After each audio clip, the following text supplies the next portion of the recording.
Hello, I'm back. May plancha serye. May nakaligtaan ako sa set kanina. Nasama siya sa second batch na nilabahan ko. So, ito yung set na baka dadalhin ko sa hospital. Ito sa short. Short nga siya.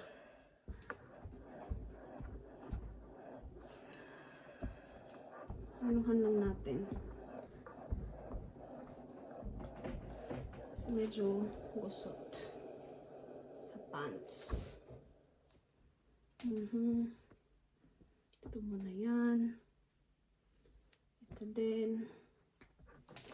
So, mga 50 to 56 na to na sizes.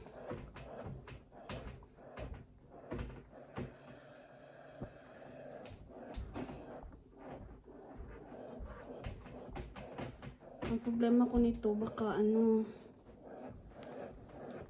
pagtupi ko, gusot din. So, good luck. Good luck, good luck, good luck.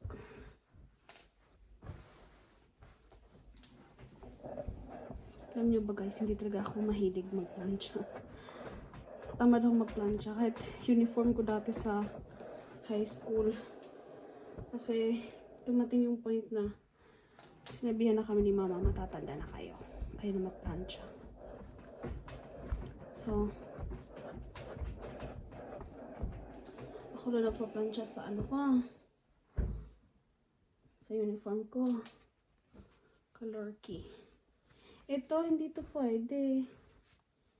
Dito siya pwedeng ma-plancha kasi, no. Or, masunog. Manid. Huwag na. So, ito guys, yung gusto ko sanang dalhin sa hospital. Kasi medyo malaki siya. Baka dito lang sa bahay. Pero, keep ko muna siya sa set ng Ito naman, no need i-plancha kasi hindi naman siya gusot at yung tela kakaiba. So, wag na i-plancha. Actually, dalawa to na ganyan yung tela. Ito din Tingnan nyo naman guys. Hindi naman talaga yan gusot. So, ito na lang si cutie dugi.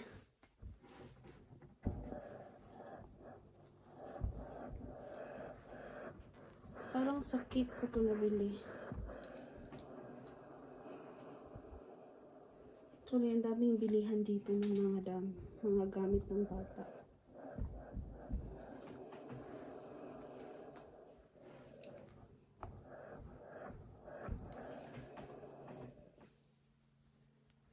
Itong second set, hindi masyadong halata yung gusot.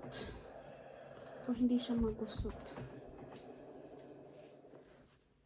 Nakakapagod mag-plancha.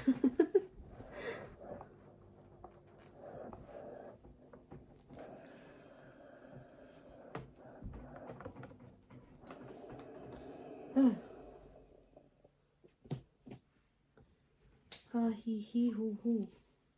Ito naman may pair siya. Yung pair nandun na sa yung pangloob niya nandun na. Natupi ko na.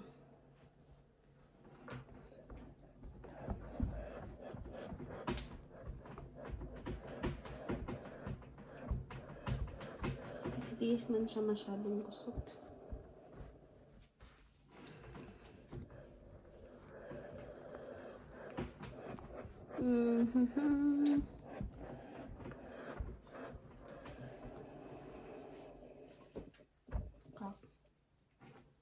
Nakakagawit guys.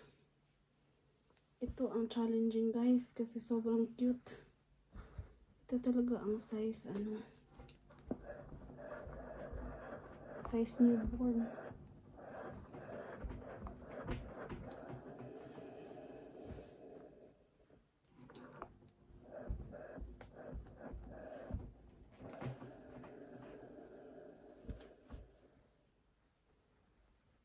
Maganda din kasi naka-plancha, no?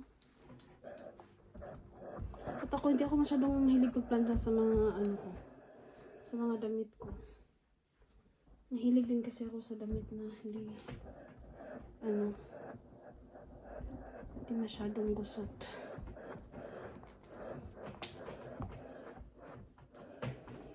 Yung mga damit ng partner ko lang pinaplansya ko kasi mahilig siya sa mga t-shirts. So, ayun.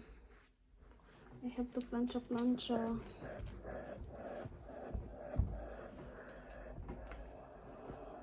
Ito, pang bahay ito.